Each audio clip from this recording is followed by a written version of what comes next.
friends, welcome back to my channel. I am so excited today because the Tarot of the Divine by Yoshi Yoshitani and the Beneath the Moon book, accompanying book, have finally arrived.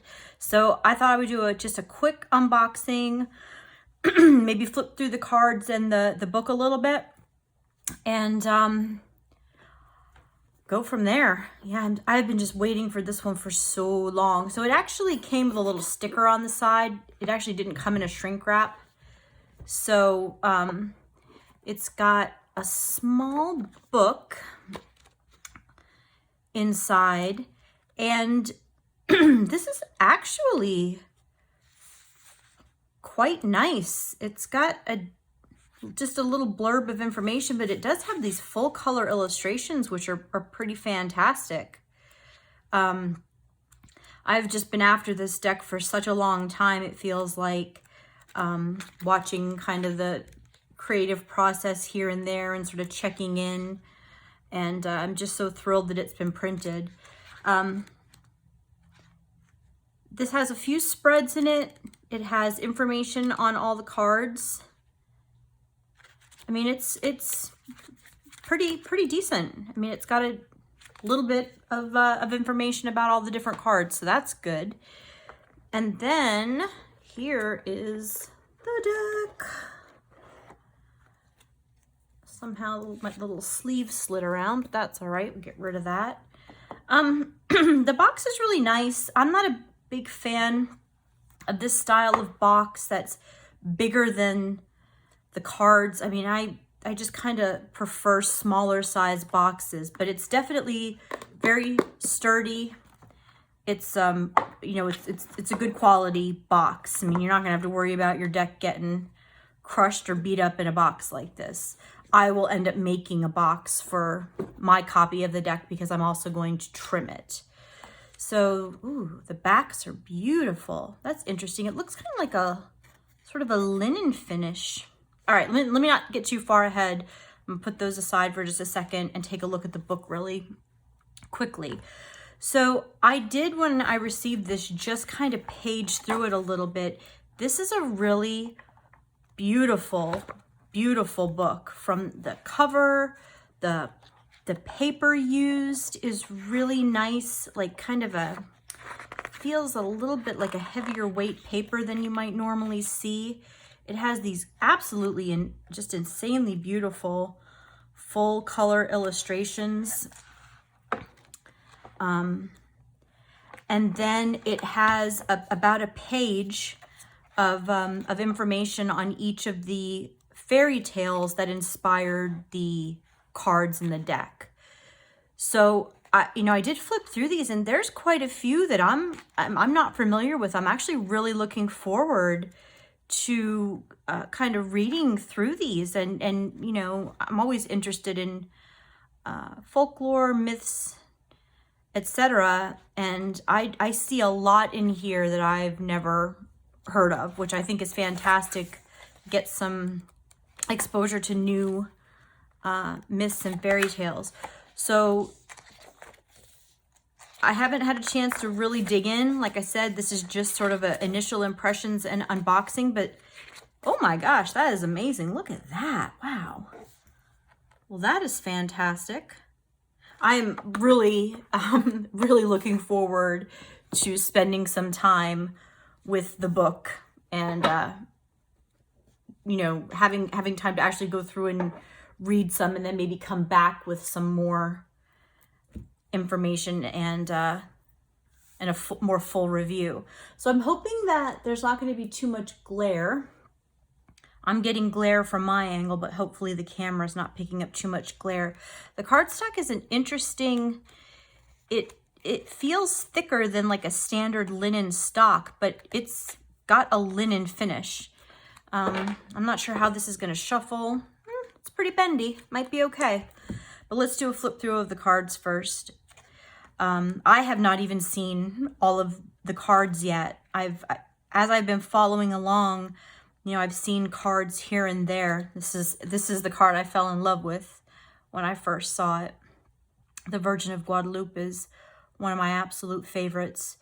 So I saw this and I knew I had to have the deck, and then I started to see the rest of the cards. Here's another absolutely amazing shot. I think this is White Buffalo Woman. So I am beside myself just with excitement to finally have this deck in my hands. And I'm really, really looking forward to getting to know the deck and the corresponding mythology. And that Hermit card is, Hermit's one of my favorite cards. Everyone's kind of got their favorite cards in a deck. The card they always look for first, and the Hermit is one of mine. So this is, yeah, the colors on this, the art style, what a fantastic artist.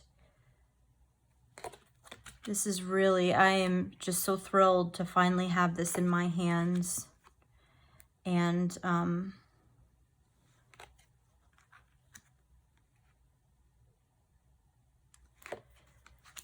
to be able to go through it. The next up for me will be to trim the deck. I'm going to get rid of these, going to get rid of the borders. Have to see how that's going to look on the back, but yeah, I think these borders are kind of unfortunate, but it is what it is. I know some people like them. I just don't.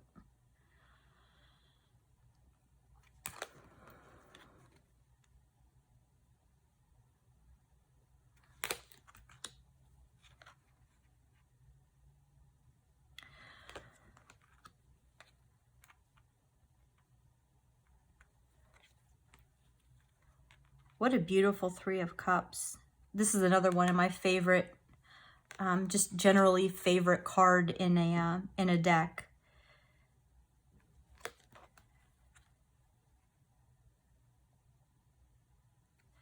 And I like that, you know, most of the cards I've seen as we've gone through, this does seem to follow a pretty standard Rider-Waite-Smith format. So if you're used to reading RWS, you shouldn't really have any problems with this one. I would say that the imagery is pretty you know, spot on as far as that goes. I'm always interested in the court cards because I think the court cards can sometimes be a little tricky to read, and sometimes having the, you know, a little bit extra visual cue is helpful. Wow, look at the Queen of Cups. She is amazing.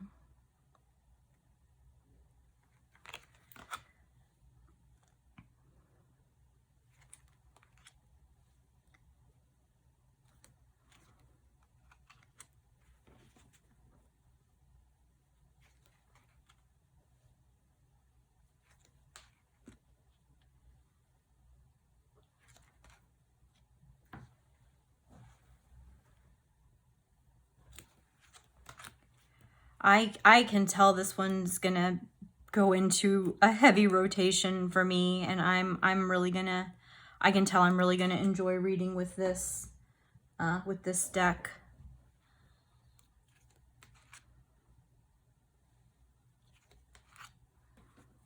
Oh my gosh, that is fantastic as well. These are so beautiful.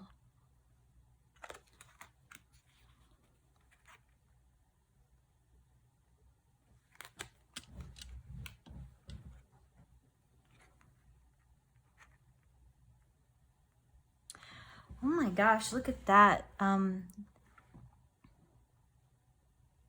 Okay, I'm totally in love. I'm usually really particular about buying decks until I've seen more of the cards, but this one, I have no regrets. This is just amazing. What a beauty.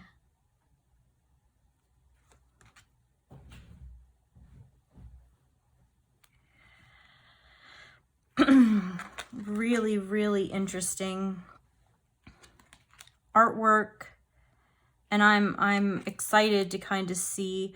I mean, I haven't really looked, like, aside from paging through the book, I hope that, you know, the myths that are told in the cards are, you know, fully explained in the book, because some of these things I don't really recognize, and I kind of like to know more. I'm not sure if the book corresponds directly to every single card. But I've seen cards here that look really fascinating, and I kind of want to know more about these, you know, the stories behind them. Oh my gosh, the Queen of Swords, look at her. I'm also a big, like crazy for the queens in a deck. That's another area I look at a lot. The Queen of Wands, usually if the Queen of Wands is off, I can't. I usually can't get into the deck if there's something off with the Queen of Wands. The Wands is my favorite suit as well. Oh my gosh, I'm in love. This one is just, yeah. If you are connected with me on Instagram, I can just, let me warn you now, you're going to be seeing this deck a lot if you come and talk to me and hang out on my Instagram, because this is, look at this. Oh my gosh, she's so beautiful. I love the Six of Wands. Oh my gosh. Oh my God. This, okay, I'm having a moment over here. These are absolutely just, these are fantastic. I am thrilled. I am really thrilled with this deck. Absolutely, these are something else. And there's my Queen of Wands. Absolutely, I think she embodies the Queen of Wands energy perfectly. And there's the King. So let's give him a shuffle and see. You know, I actually don't really hate thick cardstock so much as I really hate non-bendy cardstock. I hate stock I can't rifle shuffle. But that's gonna rifle shuffle. It is a thick stock, but it's this is a bendy stock. That has quite a good flexibility. I'm not sure how this is gonna be. I don't know how this is gonna hold up to creases. Because of the thickness, I don't know if it'll be more prone to creasing, but it certainly, you know, has a decent enough flex. And even though my hands are absurdly small, I can still, you know, just barely get in there to rifle shuffle. And it'll be a little easier for me after I trim them, because they'll be a little smaller. Well, actually, I think they're going to be quite a bit smaller, because I'm planning to trim, you know, unless something changes, I'm planning to trim all the way inside, just to the inside of this white line, all the way around. Because I think to leave this colored border on would make it kind of look funky in the end. So yeah, I'm going to lose quite a bit off the back, but it is what it is. I won't read with them with the borders on, so something has to be done. In any event, rambling about trimming, these shuffle quite nicely. If you're a rifle shuffler, especially if, you know, your hands, you know, reach, you should have no problem shuffling these. They're quite fine, no problems. And if you overhand, I actually find this sort of linen finish tends to shuffle a little bit better on an overhand. I don't think they clump as much. It's just my personal opinion. They seem to slide across each other a little bit. Now, I'm a bad overhand shuffler, so don't let that don't let that be the indicator. But yeah. So I guess that's pretty much it for now. I hope that this has been helpful. If you're thinking about this deck, I mean, I gotta say, go for it. It's amazing. I am so looking forward to getting into readings with this deck. I'm going to trim it, make it a little more manageable for myself, get the borders off that I don't like. I'm going to leave the titles on, And then it's going straight into, you know, top rotation. I hope that this video has been helpful. Be sure to drop by and see me on Instagram. If you could like my video and subscribe to my channel, I would appreciate that. And I hope you have an absolutely fantastic day. Thank you.